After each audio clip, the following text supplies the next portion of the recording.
Hi boys and girls, it's Mrs. Oliver. Some of you participated in Jumpstart's Read for the Record contest last October. A Read for the Record tries to get as many people as they can to read the same book on the same day all over the world. On October 29th, 2,240,000 people read this book. Evelyn Del Rey is Moving Away. That beats last year's record by 100,000 people. Today, though, I'm going to share with you last year's winner. Thank you, Amu. Since some of you have already heard Evelyn Del Rey is Moving Away. So this is Thank You, Amu by Augie Mora.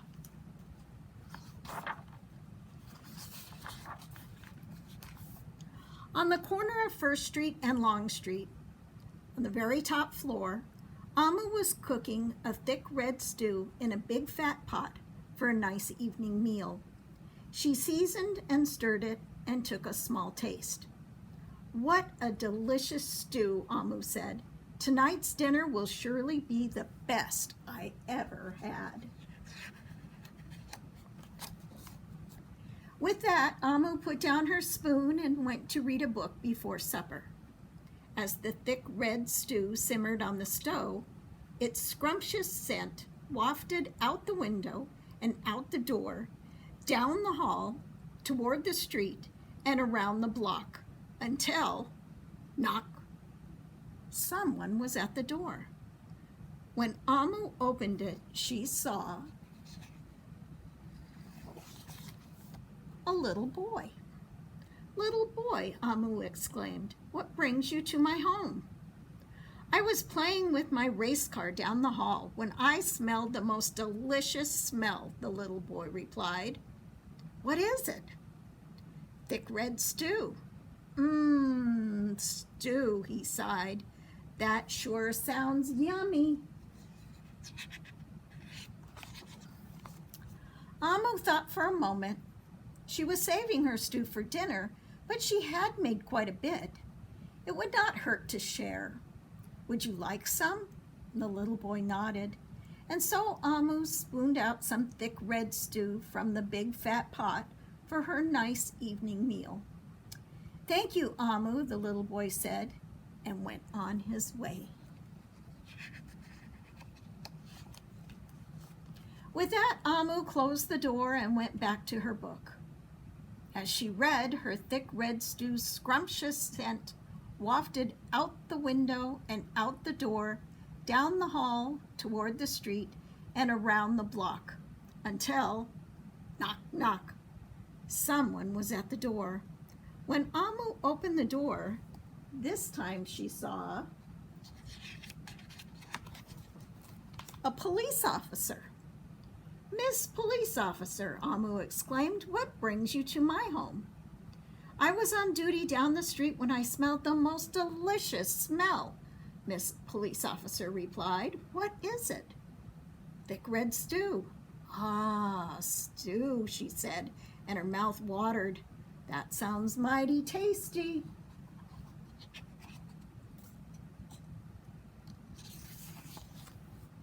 Amu thought for a moment. There was still enough to share. "Would you like some?" The police officer nodded, and once again Amu spooned out some thick red stew from the big fat pot for her nice evening meal. "Thank you, Amu," the police officer said, and went on her way.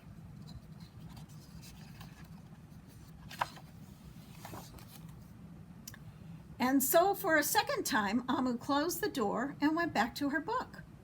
Sure enough, as she read, her thick red stew's scrumptious scent wafted out the window and out the door, down the hall, toward the street, and around the block, until, knock, knock, knock, again someone was at Amu's door, and this time when she opened it, she saw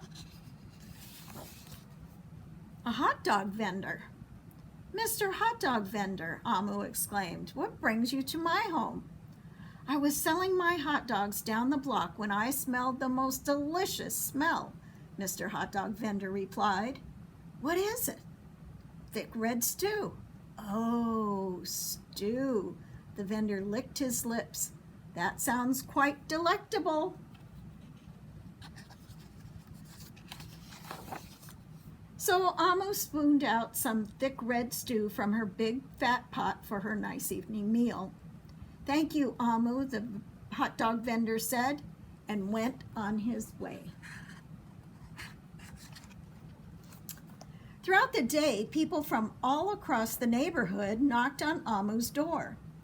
She fed a shop owner, a cab driver, a doctor, an actor, a lawyer, a dancer, a baker, an artist, a singer, an athlete, a bus driver, a construction worker, and even the mayor stopped by. And each time they knocked, Amu shared. Soon the sky darkened, the streetlights brightened, and it was finally time for dinner. But when Amu opened her big fat pot of thick red stew for her nice evening meal, it was empty. Amu sniffed. There goes the best dinner I ever had. Sorry and blue, she sat at the table with her big empty pot until knock, knock, knock, knock, knock. What could that be? Amu wondered. And when she opened her door, she saw the little boy, the police officer, the hot dog vendor, the shop owner, the cab driver, the doctor, the actor, the lawyer, the dancer, the baker. Why, everyone she fed today was at her door. I'm sorry, everyone, Amu sighed. My thick red stew is all gone. I have nothing left to share. The little boy tugged on Amu's sleeve. Don't worry, Amu. We're not here to ask. We are here to give. The police officer carried in a fresh salad. The mayor entered with a roast chicken. The baker brought a collection of sweet goodies. Even the little boy presented Amu with something special in a shiny red envelope. Everyone who had knocked on Amu's door that day squeezed into her tiny apartment, and together they ate and danced and celebrated. While Amu's big fat pot of thick red stew was empty, her heart was full of happiness and love. That dinner was the best that she had ever had. And that red envelope said, "Thank you, Amu." Bye, boys and girls.